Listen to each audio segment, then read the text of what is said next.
Afternoon, YouTubers. This is Michelle from Michelle's Garden, and I'm going to talk to you today about grow lights. I'm sitting here in my office because it's too cold to be outside.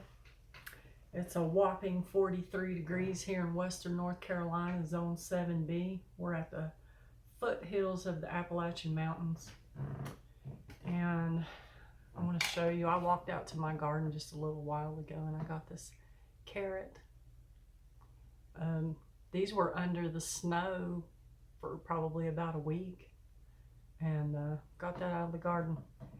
A lot of my fall crops have died because I didn't cover them in the cold weather, and I got a few turnips still out there. But I'm going to talk to you about grow lights today, and I've got about 5 grow lights.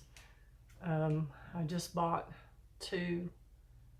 One just came today, just a few minutes ago, and I got one last week. I got one for Christmas last year. Let's see, this is 2022, 2020. I got a grow light for Christmas, and then I bought 2 more after that. And I'm just gonna, tell you my experience with grow lights. Right now is the time that everybody's thinking about starting seedlings, and some people are growing them outside in a greenhouse, and some people are growing them in the house with grow lights, and some people are just growing them in the house with whatever light they can get. And so I don't really have any experience with shop lights, and I've watched a few videos where people have talked about using shop lights because they're cheaper, and that is true.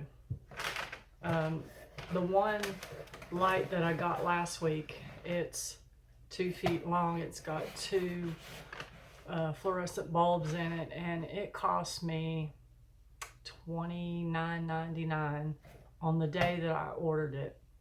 By the time it got here to my house, the price had jumped to $39.99 for one light. And so I knew I was going to need another one. And I started looking up other lights, and I wasn't able to get the same brand because I wasn't going to pay no $40 for that light. And so I found another one for $28.99 that just came today. And I'm going to show you all these lights right here in a second. I'm trying to get this one open because it just came in. I probably should have already had it open. But the first grow light that I got was a Fairy Morris. It shows it sitting over a tray right here, and that's what I've got my strawberries sitting under and my asparagus. And then I've got 2 of these 2 feet long lights. I'm going to show you what those look like. Okay, so the top light is a Fairy Morris. It has 1 bulb in it. The bottom light is a Fairy Morris, also 1 light. And then this one down here is my newest one. And I think I'm really gonna like this. This has 2 bulbs in it. It came with these chains right here. And I hung it on this rack. And I'm gonna put the next one down here because I have like 1 shelf left for a grow light. And then I'll take you downstairs and show you what I call my monster grow light. This thing is 4 feet long. I sit multiple trays underneath it, and I really like it. It might be a little dark going down the steps here, but this grow light just happened to fit in a really good space down here for me. It's behind our couch, so I'm going to show you what this looks like. Okay, so this is my 4-foot grow light, and I sit all my trays down in this little area. When we bought this house, I have no idea what this little area was used for, but it seems to work out perfectly for my grow lights. I'm not sure how you pronounce the name of this, but that's the name of it, and you can find it on Amazon. And it has 4 bulbs in it. You can turn 2 of them on, or you can turn all 4 of them on. Now I only use 2 of these because it seems very, very bright, and I really don't need that much light. So you can see that's a pretty good space for growing seedlings.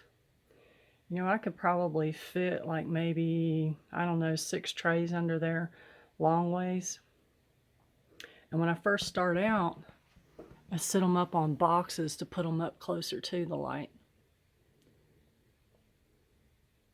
Okay, so we're gonna go back upstairs, and I'm gonna plug up one of those new lights that I got so you can see what they look like when they're on. They put out a lot more light than the Fairy Morse. The Fairy Morse works really good. You can only fit 1 tray under it. I might be able to get a couple of trays under this 2-foot light. Let me get this plugged up here. I'll show you what it looks like.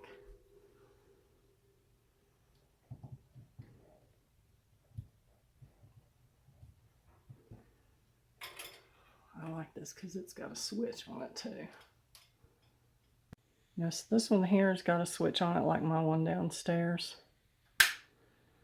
Lights up pretty good. And these smaller lights up here, the way you turn those on is with this little roller thing here. I like this switch better. Okay guys, so I got this other one open. This one is a lot smaller than the one I just showed you. It's also 2 feet long, 2 bulbs inside, but way different than the other one I just showed you. It also comes with some chains to hang it up, or it's actually wire, not chains. Looks like here's the on-off switches on it. So we're gonna see how I like that one.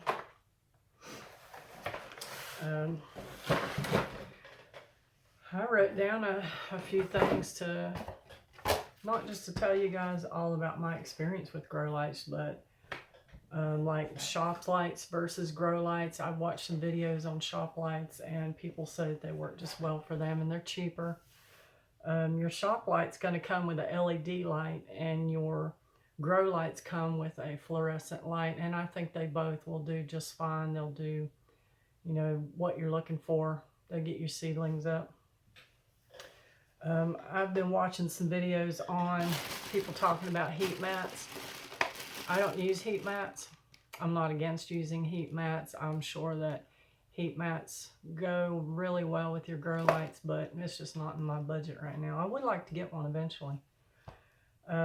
Somebody said that you could sit your seedlings on top of your refrigerator for heat. Well, I went and laid my hand on top of my refrigerator. We've actually got 2 refrigerators, one upstairs, one downstairs, and I laid my hand on top of both of them. There was no heat whatsoever, and they're working.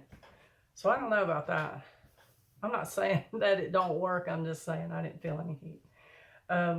Your shop lights, you can get them at Lowe's, Tractor Supply, and Amazon, and I've priced them. They're like anywhere from $20 to $25. And I don't know if they're in store or online. I didn't look at that, but I would imagine at Lowe's you probably can get them in store. Tractor Supply, I don't know. I've never actually seen grow lights or shop lights at the Tractor Supply where I live. Lots of people want to know, well, when you put your seedlings under your grow lights, how many hours do you keep them on? If you're growing tomatoes, anywhere from 12 to 18 hours. I only turn mine on for 12, sometimes 14. And the 14 is only because from the time I leave for work in the morning till I get back home is past 12 hours because I work a 10-hour shift. So on the days that I work, I turn mine on at 2:30 in the morning because I get up at 2. And I get home around 3:30. And so anywhere between 3:30 and 4:30, I turn them off. And that's for I do that for my tomatoes, my peppers, my flowers, anything that I'm putting under a grow light. I have Googled how long each one of these should be under, and most of them will say anywhere from 12 to 18 hours, 12 to 14, 12 to 16. So that's how I do it. And I've had great success with the grow light. I'm hoping to eventually learn to start seedlings out in my greenhouse, but for this year it's going to be under the grow lights. And right now in zone 7B, grow lights and all that preparation for growing seeds, everybody's buying it, you know, that's starting seeds. So if you're interested in doing that, you might want to start looking for it now. You probably should have started looking for it sooner than now, but I've not had any trouble getting my grow lights. It's just that they jumped in price from one week to the next. You don't have to have grow lights to grow seedlings. If you're just growing a little bit to put in a garden or a raised bed in your backyard, just a small garden or whatever, I'm going to show you what I started out with my first year. I had absolutely no grow light. I had no fancy flower pots. I didn't have, what else? I didn't have no fancy nothing.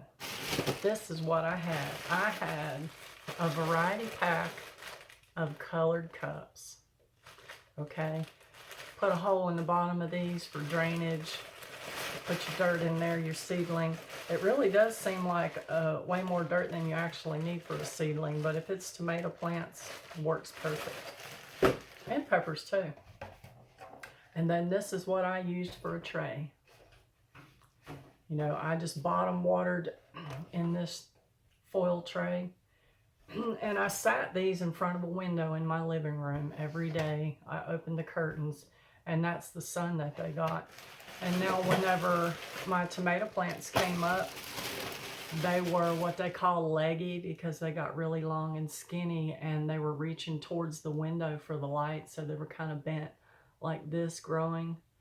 But I would just turn the container all the way around and then they would bend this way. But hey, it worked out for me. I didn't need all this fancy stuff. It's nice to have it all. It's fun to have it all. It makes it a lot more interesting, but it's not something that you have to have. So I thank you guys for being with me today, and thank you for watching my channel. And I always forget to tell you that if you're watching my channel too, if you like what you hear or if you don't like what you hear, give me a comment down below, or subscribe and like my channel. It would really help my channel if you do. And I appreciate you all very much for watching, taking time out of your day for watching, and learning along with me as a beginner gardener. I'm learning, and I'm just teaching you what I've learned so far, and I really appreciate you all. So until next time, keep it in the dirt. Bye.